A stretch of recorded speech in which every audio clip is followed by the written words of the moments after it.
You're watching Brazos Valley This Morning on KBTX News 3.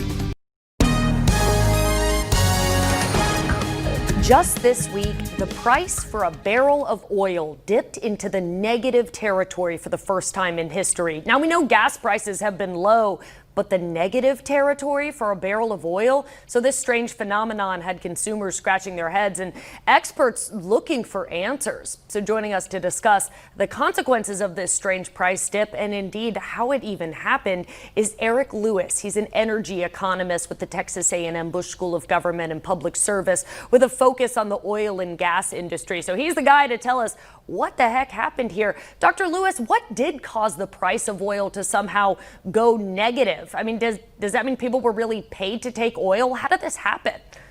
Yeah, that's exactly right. So the oil industry was really doing poorly already. Oil prices were very low already before this coronavirus, COVID-19 hit. And the coronavirus really dropped down demand. People are not driving to work. People are not driving their kids to school. That reduction in demand just further dropped those oil prices. So oil creators or the oil industry was paying people to take the oil? Yeah, so the challenge is that if you produce oil, you've got to put it somewhere. And refineries and other people who store oil are just pretty much full up. They don't have any more room to put it. And they know that there are going to be more oil shipments coming in. And so basically they want to offload it because they don't have room to keep it. Got it. If they had more tanks, then this wouldn't be happening.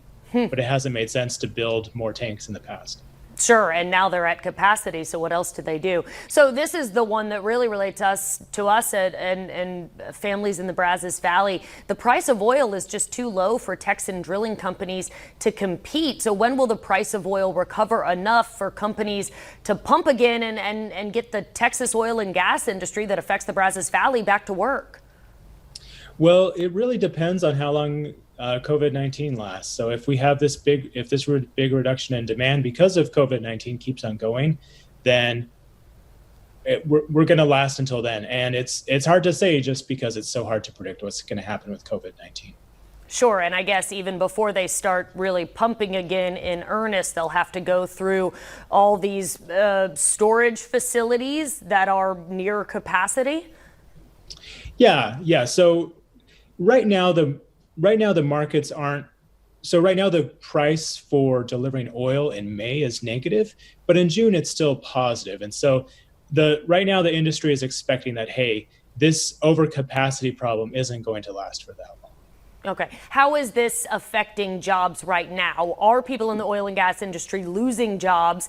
Will they get them back again soon, or has there not really been an effect just yet?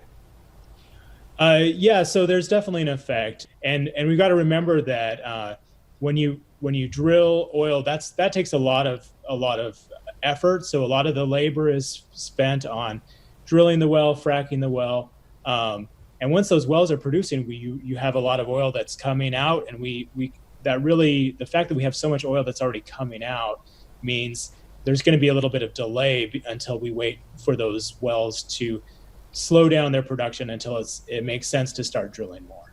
Understood. Okay. Earlier in this week on First News at 4, we spoke with some experts who say the Texas Railroad Commission should regulate the production of oil. What could that kind of regulation look like? And what do you think? Should they? So usually, so we can talk about regulating how much production happens or regulating what the price is. Those often end up being a bad idea. When we tell firms how much to produce, they're going to do things that make less sense for them financially than what they would otherwise do, so their profits would be even lower. So that's probably not a good idea. When we regulate the price, that often becomes a really difficult thing to do in practice, and can lead to all kinds of other distortions. So I think the thing that makes the most sense is to ride this thing out. One thing that we can remember is that even though this is bad for the oil industry, consumers who are really hurting right now, lots of people are losing their jobs. Lots of people are really uncertain about whether they're going to lose their job. Those people having a low gas price at the pump is one of the few bright spots that is going on. Will there be long-term effects for the energy sector in general, like long-term effects about how this could change things forever? What could those look like?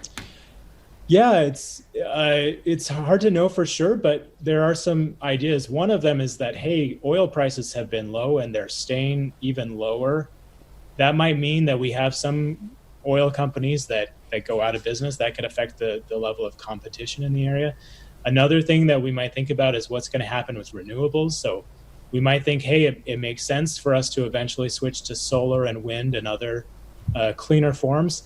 When oil is this low of a price, there's less of an economic incentive to switch over. So this can really slow down our transition to these cleaner technologies. And then another factor to think about is, that we in Texas, we depend on oil a fair amount, but there are other countries where oil is just an absolutely massive part of their national economy. So think about Nigeria, Angola, et cetera. And for those countries, having that low price of oil can really have some big geopolitical impacts. Eric Lewis, he is an energy economist who focuses on the oil and gas industry, a professor over at the Texas A&M Bush School of Government and Public Service. Dr. Lewis, thank you so much. Thanks, Kathleen.